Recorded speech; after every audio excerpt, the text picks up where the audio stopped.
দাবি মানতে হবে, মানতে হবে।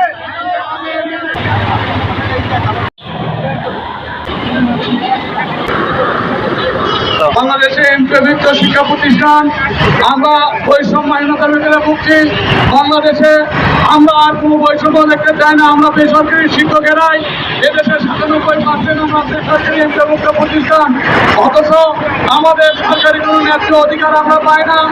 আমরা এক কথা এক দাবি, আগামীর বাংলাদেশ, সুন্দর বাংলা, আগামী বাংলাদেশ সমস্ত শিক্ষা প্রতিষ্ঠানকে জাতীয়করণ করে আমাদের দাবি মেনে নেওয়া হোক।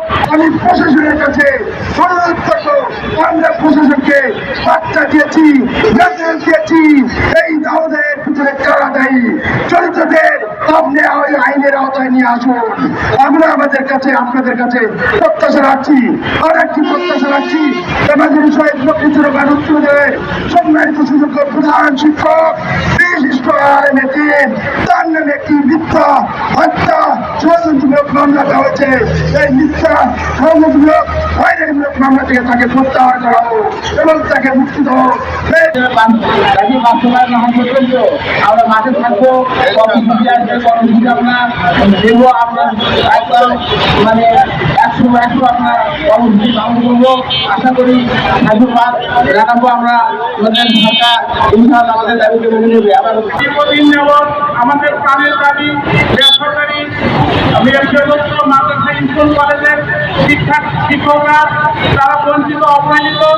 আজ প্রায় বহুবার আমরা আবেদন করেছি, এই আন্দোলন করেছি যে বেসরকারি শিক্ষা প্রতিষ্ঠানগুলোকে জাতীয়করণ করা হোক।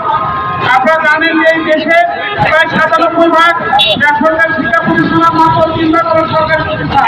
এই জন্য আমরা দাবি করছি সরকারের কাছে, বৈষম্যহীন সরকারের কাছে আমাদের একটাই দাবি, প্রাণের দাবি, এই বেসরকারি শিক্ষা প্রতিষ্ঠান, মাদ্রাসা, স্কুল এবং কলেজ যেগুলোকে জাতীয়করণ করা হোক।